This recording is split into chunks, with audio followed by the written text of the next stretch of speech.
Here we are then, post-race at Brands Hatch. This is a broken ball joint.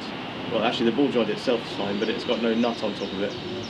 And you probably saw in the footage you've just watched, we had a broken car before the end of the race. And the reason for that, we think, is that the nuts came off of this ball joint, which usually sits in the lower wishbone, causing the wheel to disconnect from the wishbone and end up in the wheel arch, skidding us to a halt on the side of the track. We can't see exactly what's happened. It's got some dodgy threads towards the bottom. It doesn't look like the nut's actually unwound from the thread, but so it may be the broken, or maybe it has unwound. Either way, it came off, caused quite a bit of damage. We've got a new ball joint to put on, and also some other bits and pieces which Ben's going to describe now. Yep, so the bottom ball joint goes on the lower wishbone, or the end of the lower wishbone, and then joined between those is the hub, and we'll show you a video of that once we've done, so that you can see what we're talking about. And then on the top of the hub sits the upper wishbone.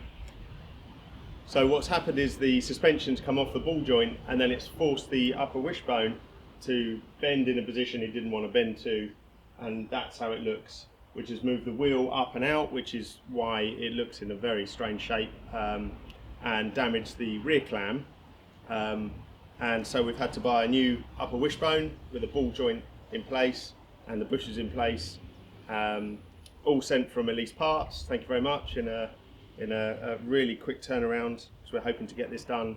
As you know, Graham and I are on shifts, so trying to find a day that we can both work on this makes it difficult, to be honest. But we found a day, and we're going to enlist the help of my dad as well, and we're going to get cracking with the car. Prior to going off with a broken rear suspension, unfortunately, we right at the beginning, even at the middle of qualifying, we had brake fade to the point where the brake pedal would go right down to the floor.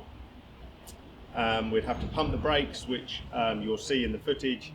There's a lot of brake pumping prior to using them, and coming back in the pits, which cost us a lot of time, bleeding the brakes and going back out, and we couldn't figure out the problem. We think it's because there's some air in the system and it needs to be bled under pressure, and we think that the the brake fluid, needs to be changed more regularly. So that's the plan. First job for today: rebuild the suspension, put it all back together, get the new drive shaft in, which again failed. It's a bit heavy for me. Do you want to show the camera You don't manage it? No, the state of the drive shaft. He's going to do it with one arm now, just to show how manly he is. There you go. So that's the state of the drive shaft that came out of the hub. It's not looking particularly great. So again, contacted Elise Parts. They had one for us, so we've got a very good condition second-hand one. We just need to replace the grease for competition grease that doesn't just leak out. So that's the plan. There'll be more things to say, but we'll get cracking, and we'll try and show you what we're doing when we do it.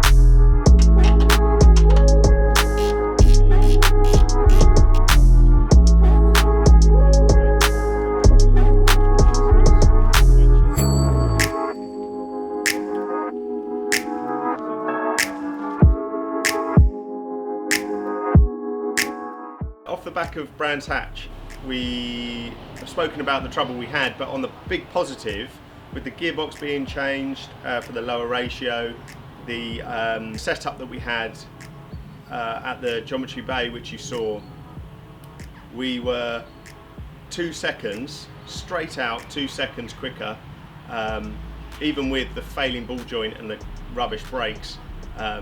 So we were lapping, our best lap was a 58.3, whereas before that we were usually going around in just over the minute, and that is mainly down to the gearbox.